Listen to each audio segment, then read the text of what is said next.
This is Brian Cush of the Game Time blog and the Video Game Review podcast, and this is my interview with Aaron McHardy, gameplay producer for FIFA Soccer 12, which will be in stores on Tuesday, September 27th. And the first thing Aaron and I talked about was the all-new Impact Engine for FIFA 12. Yeah, the Player Impact Engine is probably one of the biggest features we've put into the game since we rebuilt the game for the current console generation. And as you mentioned, it's been in development for quite some time.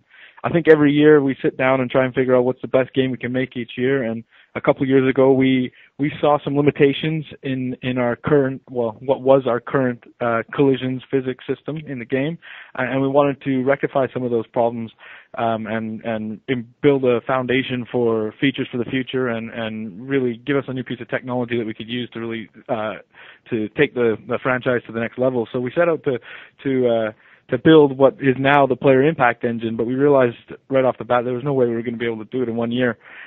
So we've been working on it for a couple of years, actually, here at the studio, and as well with some help from our studio in the UK, EA Tech in the UK.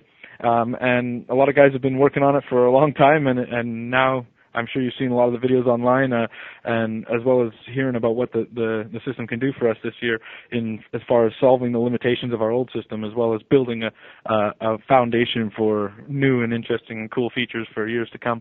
Right. And also added to this year's game, FIFA 12, you guys have tactical defending, and now when you play, people who played FIFA 11, I played FIFA 11 as well, you used to be able to hold down A if you're playing on the Xbox 360, and it would do that press defense where it would take you all the way through the tackle, and you'd be able to steal the ball, force a turnover, make a good tackle. Now you hold, I believe it's the A button. I was playing the demo earlier, and now it just kind of it's a contain, you guys call it. It kind of puts you in the area, and it's more of a risk reward on whether or not when and where you go for the tackle. Can you talk about that and why you guys decided to change that up? Yeah, I think you nailed the functionality there for us.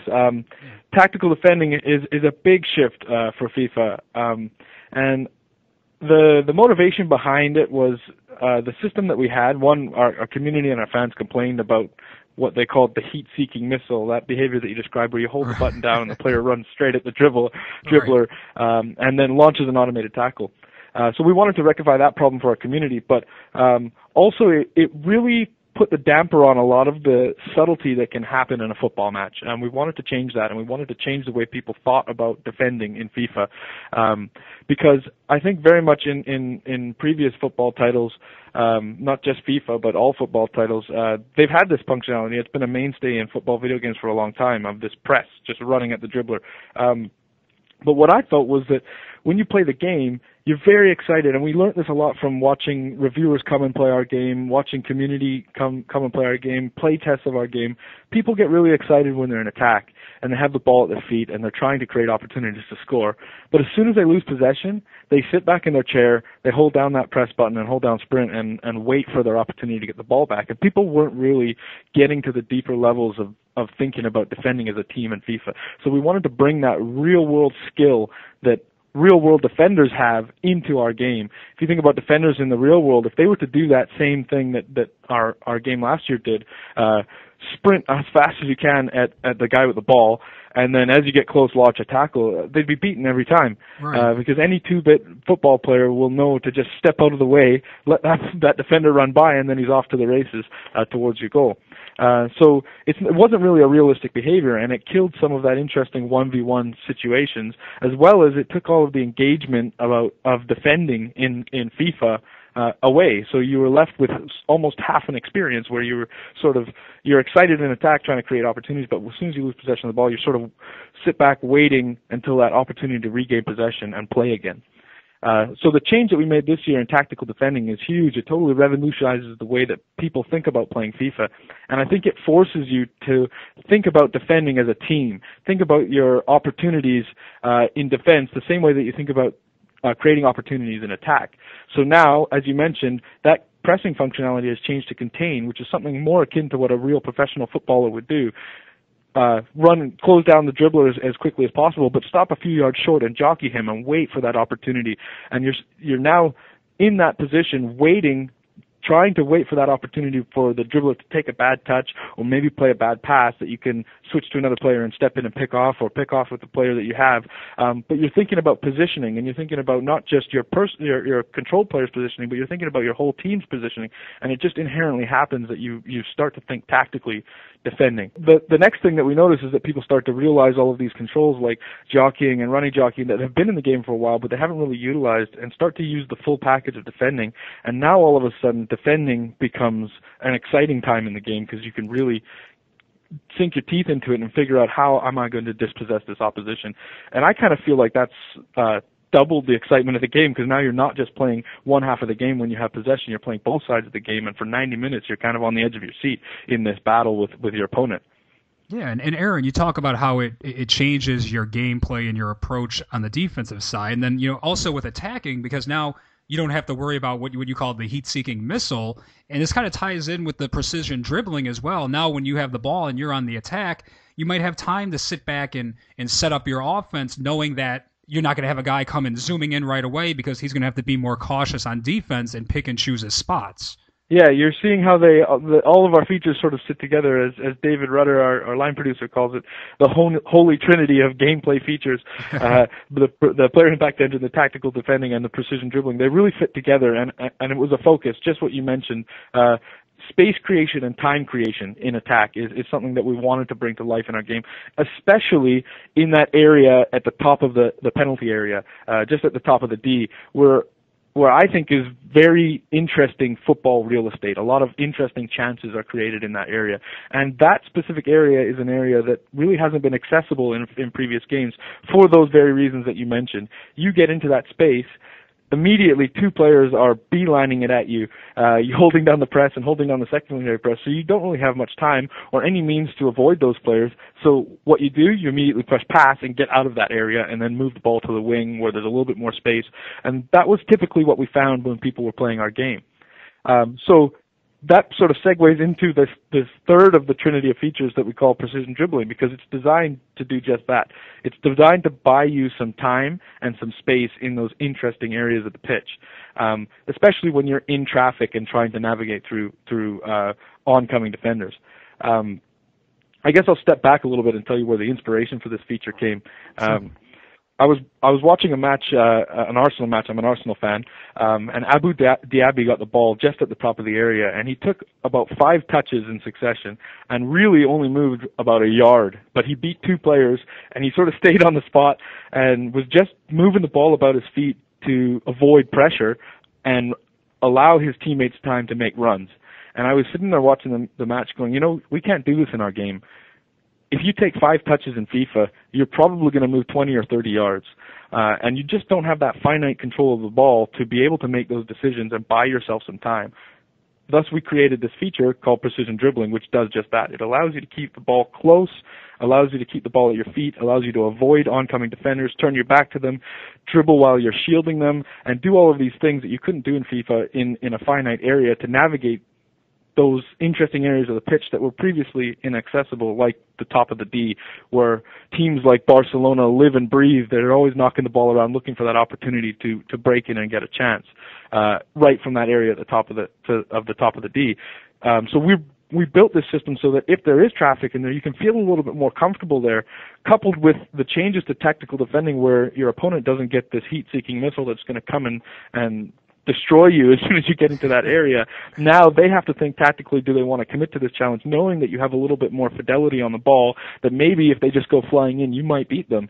So now it's a little bit of a cat and mouse and a give and take at the top of the area, especially, which creates a new dynamic on how you create these chances and allows you to think, allows you to stop play, hold up play there if you get the ball to a lone striker or something like that, and wait for your team to come join you in the attack, to make runs off where you can slip off a through ball, or somebody maybe comes underneath where you can play a layoff pass.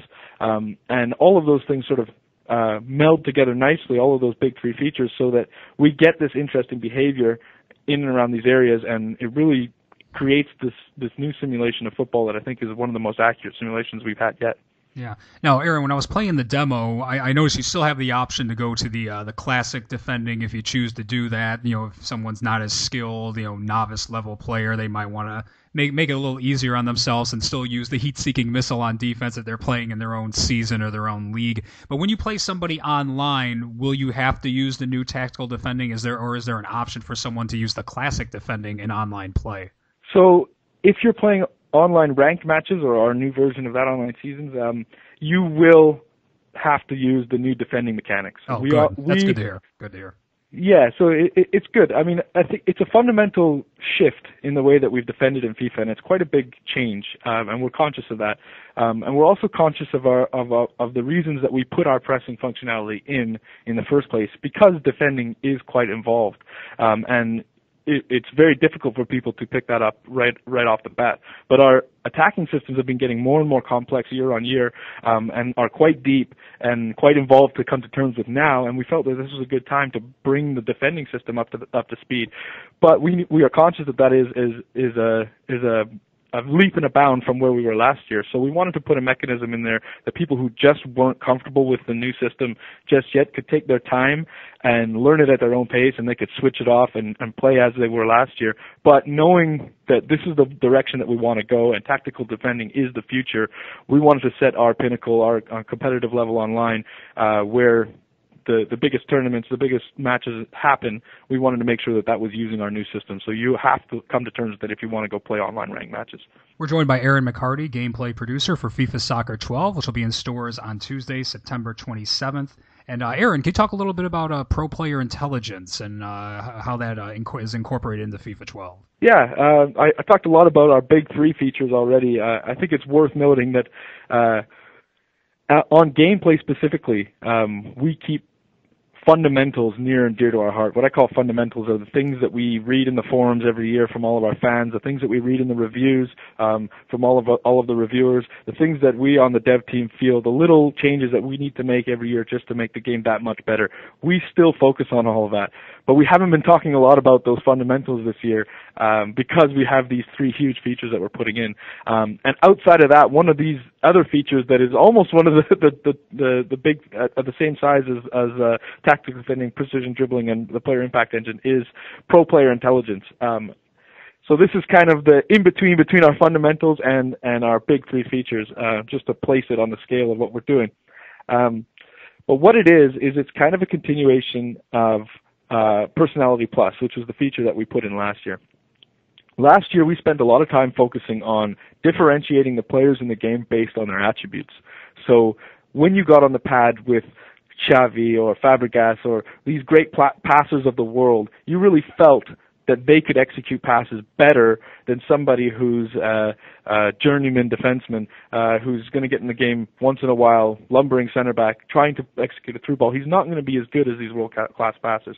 And we did that across the board on all of the attributes that we have in the game.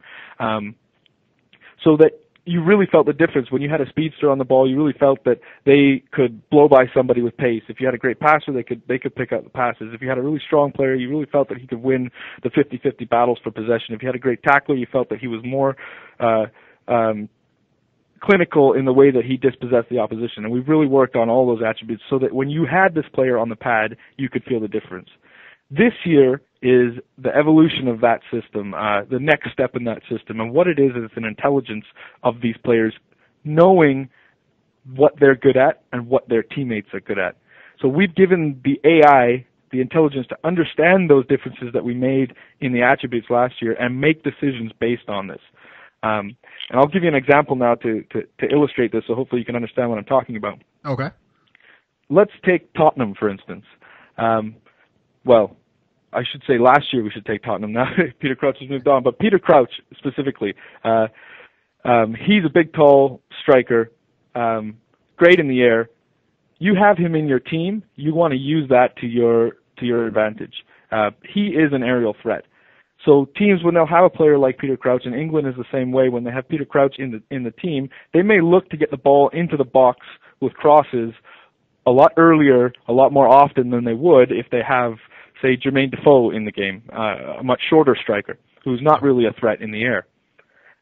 So in the game this year, Peter Crouch himself will know that he's an aerial threat because he's 6'35" or what, however tall he is, and he'll know that he's a threat in the air, and he'll make runs specifically into the box earlier than other players.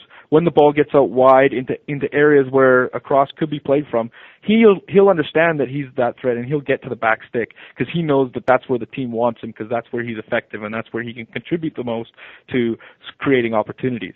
Players on the pitch will recognize when Peter Crouch makes that run that he is in the back stick. So now if they're debating whether or not they should whip in a cross or play a short ball to somebody's feet or try and take somebody on, they'll take that into consideration. The cross option has Peter Crouch at the end of it. So I understand that there's an aerial threat there, and maybe I'll favor that option now because I understand the personnel that's around me. What this does is it creates a new, interesting, diverse way that the opposition will come at you in FIFA, and you really need to think about the threats that are before you in the opposition that's about to play you. So if you come up against a team that has an aerial threat, you really need to consider that in your tactics when you're defending. You need to be thinking about, well, they're probably going to be whipping in crosses a lot more when they get wide. I really need to defend that cross so that they can't find this big aerial threat in the box as easily as normally they could. Or I'm coming up against a team that has an incredible distance shooter. I need to know and be conscious of that area about 25 to 30 yards out, where normally I would allow somebody some space. This guy might actually take a crack from there and be deadly, so I need to close him down quickly and not allow him that space that maybe I would allow another player. And you start to think more on this tactical level about your opposition that's coming at you from match to match. And you can imagine in a mode like career mode, this really adds to the variety that you see day in and day out in the matches that you're going to be playing, because you really need to think about the opposition that is facing you, not just the first time, but maybe after the transfer window and they picked up a new superstar. Now you might have to attack this team a little bit differently. You might have to figure out your game plan a little bit differently because they've brought in a playmaker who can really distribute the ball, or an aerial threat, or a distance shooter, or a speedster on the wing, or there's all these different attributes that now make up the way that a team comes at you and changes that from match to match and creates variety. Not only will it affect the CPU playing against you, but it will also affect your teammates. I mentioned that Peter Crouch himself will have the knowledge that he is better in the air. So players now around you, as you're controlling a player on your team, will make decisions on what they do and where they position themselves based on their attributes. So you get more variety in your own team, and you get players playing towards their strengths more often. And again, I think the main takeaway from this feature is the variety that you'll see match in, match out. Now, Aaron, last question for you, and I appreciate your time here talking about FIFA Soccer 12, which will be out next Tuesday, September 27th. I want to talk about the new addition to the broadcast team. Alan Smith joins the booth, and for the first time ever, you guys are going to have two different commentary teams for FIFA 12. Yes, that's true. We got Alan Smith this year. I think our goal as a game is to always replicate the most realistic thing that we can in the world, and we thought that the energy that Alan Smith brings to his broadcasts is something that we've maybe lacked in FIFA in years past, and we want to really get that excitement level up in the game. So we're really excited about bringing on Alan Smith as a new commentary.